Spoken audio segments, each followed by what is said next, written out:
All right, today I'm going to take a little break from Tiffany and tell you about a true crime story.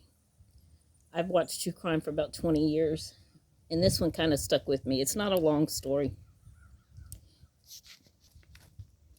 In 2004, two friends, John Hutchinson and Francis Brohm, they called him Frankie, went out to this bar for a night of drinking. After both being very drunk later on in the night, Frankie started getting sick and said he wanted to go home. So they got in John's truck and started heading home. And it was about 15 miles away to John's house.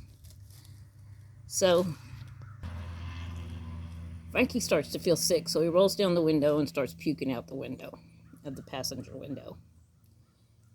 And John's pretty drunk, and he's veering all over the road.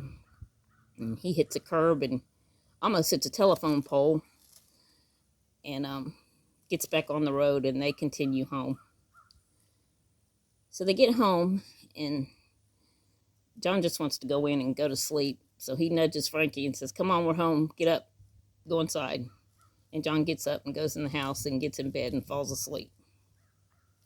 He didn't hear Frankie come in, but he wasn't worried about it. He thought, he'll just get up in the middle of the night and come on in and go to sleep. So the next morning, John's awakened by police officers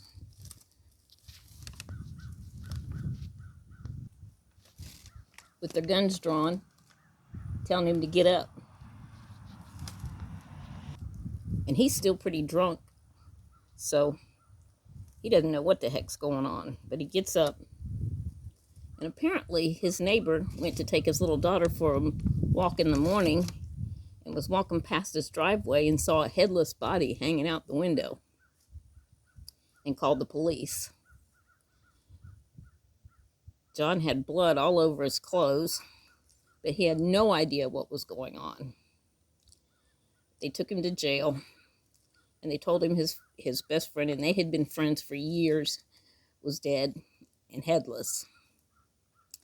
So they started backtracking their route home from the bar, and about a mile into the trip, they found Frankie's head next to a telephone pole. I guess John had gone in between the guide wire and the pole, and it decapitated his friend Frankie. So they were charging him with DUI and manslaughter.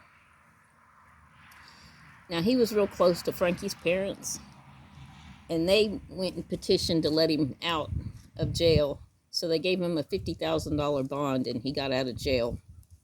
But I think he ended up getting 12 years for it. But can you imagine taking your child for a walk and seeing this headless body hanging out of a truck window? And can you imagine not noticing your friend doesn't have a head on the way home? My goodness.